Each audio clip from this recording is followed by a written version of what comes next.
Hola, ¿qué tal? Sean bienvenidos a su canal de terror preferido, Inframundo. En esta ocasión traigo para todos ustedes algunas historias enviadas por el señor Miguel, quien en el transcurso de los años ha tenido bastantes experiencias y las ha plasmado en papel.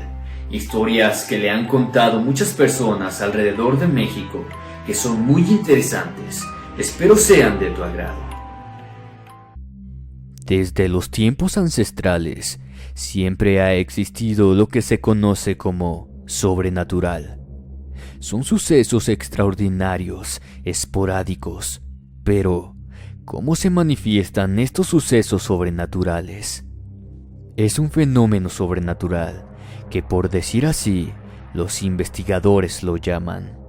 Fueron personas que, en un tiempo, vivieron, pero por azares del destino fallecieron en formas trágicas o violentas, pero los cuales, aún después de fallecidos, siguen estando con vida, no aceptan el hecho de que ya no están con nosotros. En esta antología de lo paranormal, el autor ha plasmado algunos hechos sobrenaturales que se suscitaron en algún lugar de nuestro México. Cabe mencionar que algunos le fueron contados por ancianos, pero, cierto o falso, son ustedes, queridos infraescuchas, quienes tienen la última palabra sobre esta antología paranormal.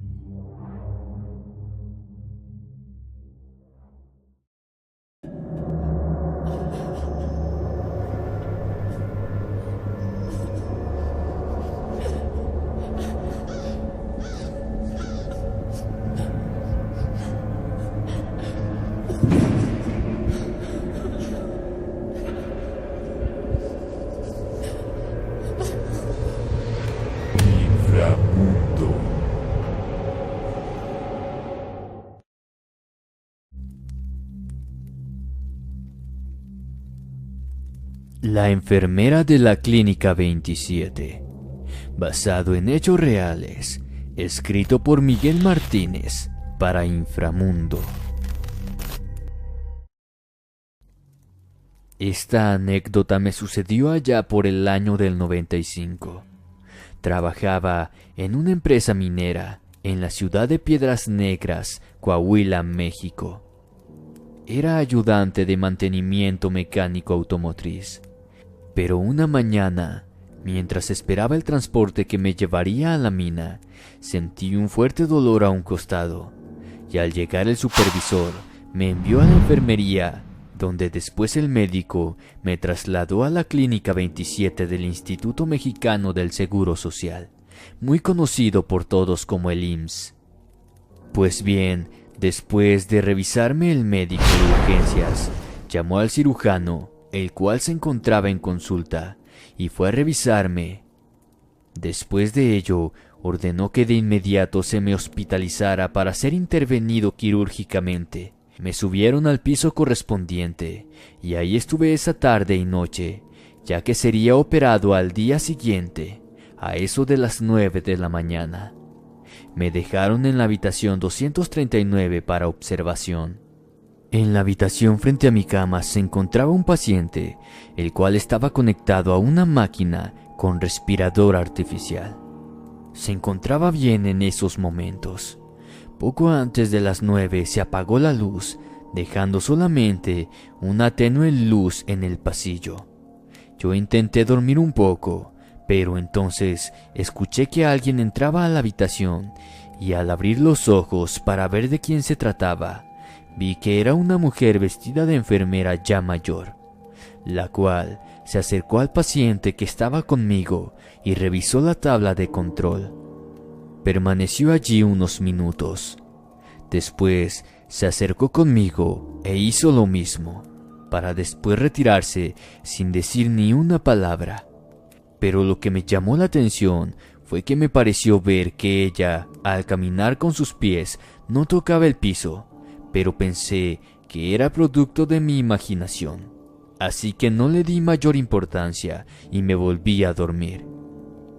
Serían las 2 de la mañana cuando entró una enfermera y se dirigió a mí para revisar los medicamentos.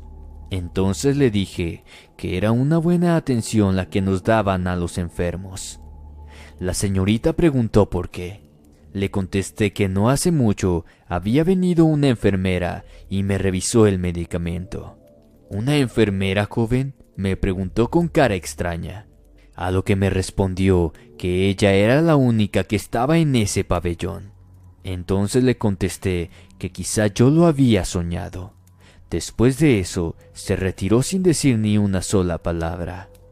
Me estaba quedando dormido nuevamente cuando entraron 4 personas adultas y se dirigieron con el otro paciente. Lo rodearon. No escuché lo que le decían, pues solo escuchaba algunos murmullos de voces. Poco después se retiraron y minutos más tarde escuché una alarma sonar.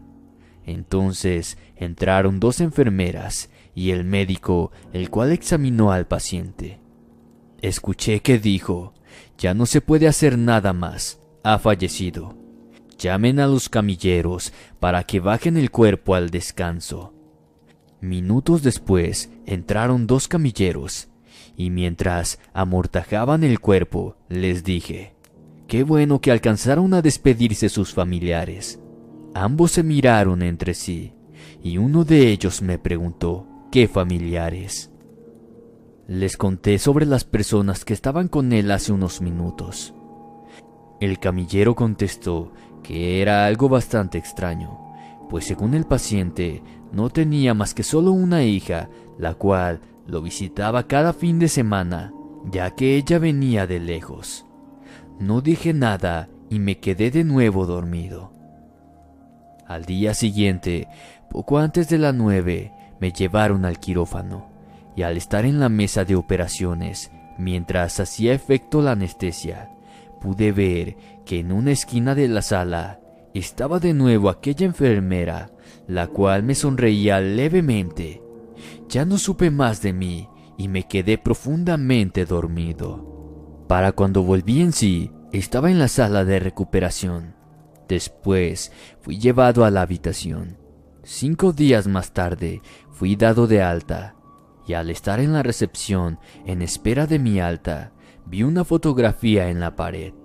Me le quedé viendo. Era de algunas enfermeras, pero la que se encontraba al centro era ella. La reconocí. Fue la que estaba en mi habitación. Cuando volvió la recepcionista, le pregunté por esa enfermera, a lo que dijo: «Ah, ¿te refieres a Chayito, joven?». «Sí, la que está en el centro». «Pues mira, fue la primera que entró en el grupo de enfermeras cuando entró en funcionamiento el hospital». Entonces pregunté dónde se encontraba, pues quería despedirme de ella. La recepcionista se me quedó mirando algo desconcertada y me dijo: «Joven, ella lleva meses que falleció mientras trabajaba en su turno». No pregunté más y salí del hospital. No sabía ni siquiera qué pensar. Ahora creo que tal vez ella aún no sabe que no pertenece a este mundo.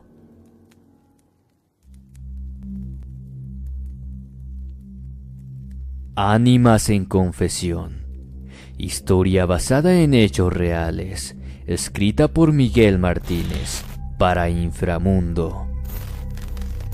En este relato, del cual fui testigo presencial, y de todo lo sucedido, ocurrió de la siguiente manera.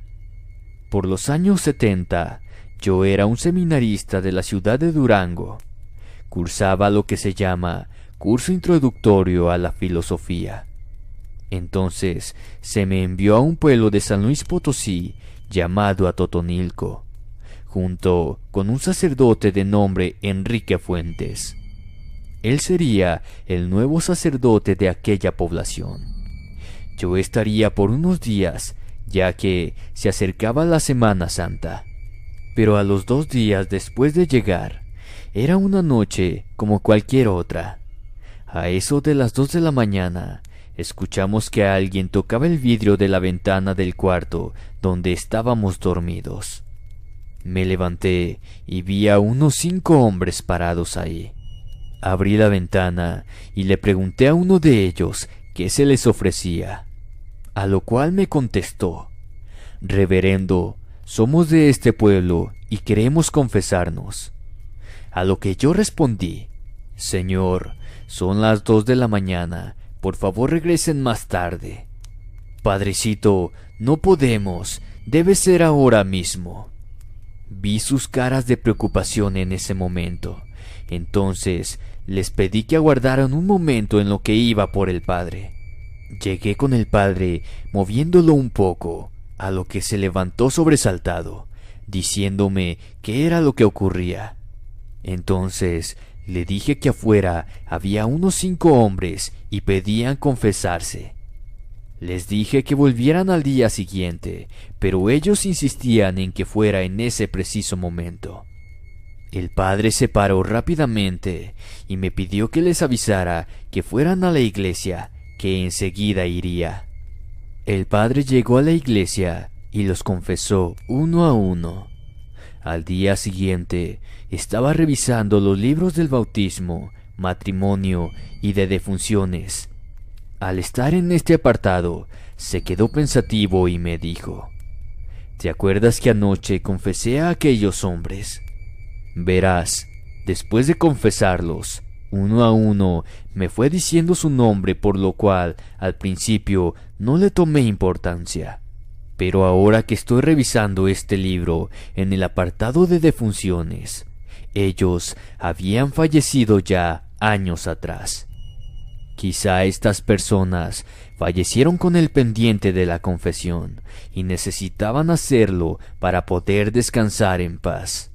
El padre terminó diciendo estas palabras: «Que Dios los haya perdonado». Yo, en cambio, me quedé congelado por unos instantes sin creer lo que acababa de ocurrir. El acompañante. Relato basado en hechos reales, por Miguel Martínez, escrito para Inframundo. Durango, 1967. Era el mes de julio del mismo año cuando todos los seminaristas salíamos de vacaciones a nuestros hogares. En lo que a mí concierne, tenía que abordar el tren que venía procedente de la ciudad de Guadalajara hacia Ciudad Juárez. Pues bien, a las 9:30 de la noche abordé el vagón, pero venían pocos pasajeros. Algunos se encontraban durmiendo, otros dialogaban e incluso otros leían alguna revista.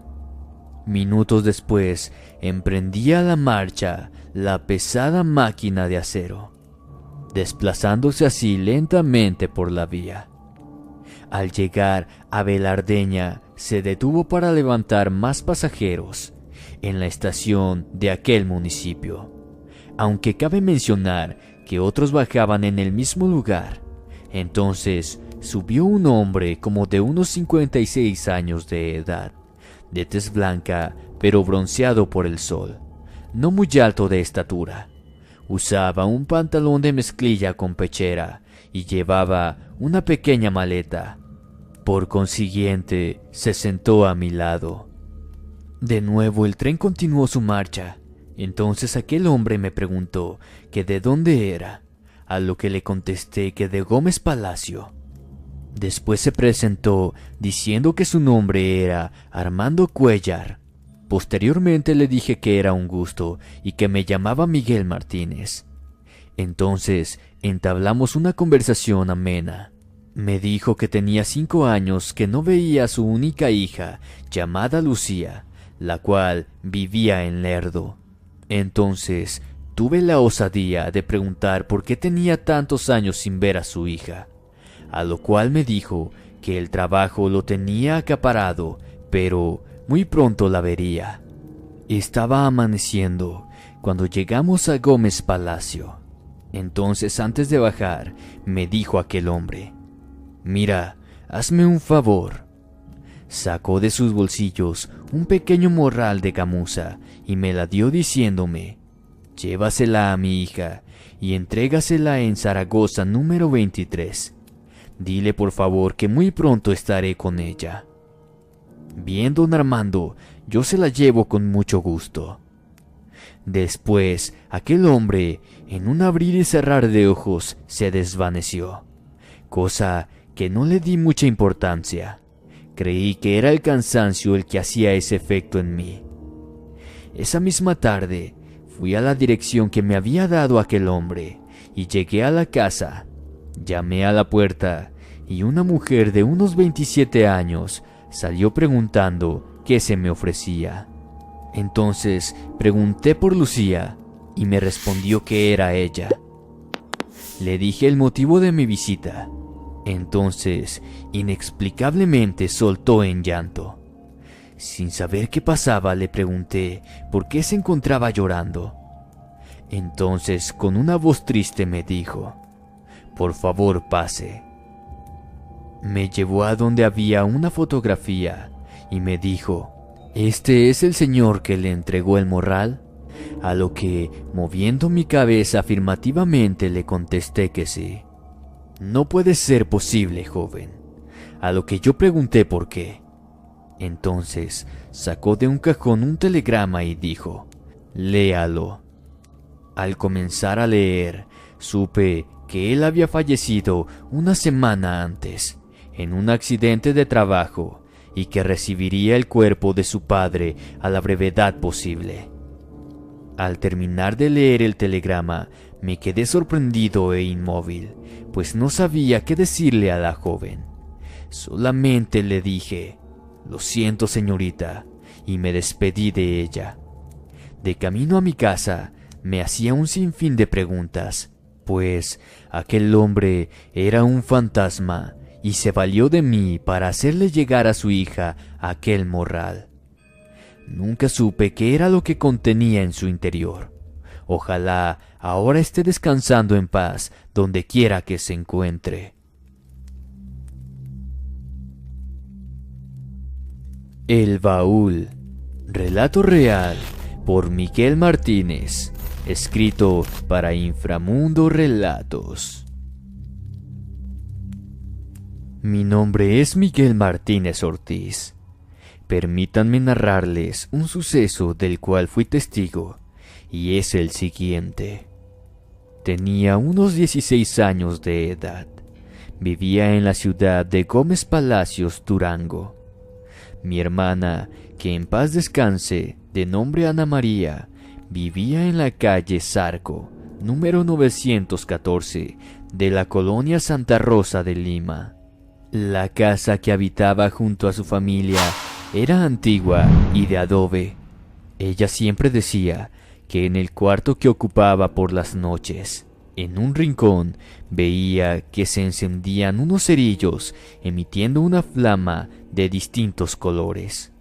Continuamente mi cuñado Rito, a quien le contaba todo esto, no le creía, pero otras personas le decían que ahí había algo enterrado que tenía que escarbar. Pero por temor a que se cayera el cuarto, no lo hizo nunca. Era el año del 96, cuando se desbordó la presa del Palmito y se inundó gran parte de Gómez. Debido a ello, varias casas se derrumbaron, ya que eran de adobe. De la casa de mi hermana solamente quedó un cuarto, el cual era de ladrillo, pero del resto de la casa nada quedó. Entonces mi cuñado aprovechó que se había caído el cuarto. Después de que se calmó todo, escarbaron donde mi hermana decía ver aquellos cerillos. Removieron la tierra escarbando con cuidado, y entonces enterrado se encontraba un baúl de lámina oxidado, el cual también tenía un candado. Entonces con un martillo rompieron el viejo candado. Lo que había en el interior fue solamente trozos de carbón. El sacerdote del pueblo, al enterarse de lo sucedido, les dijo lo siguiente.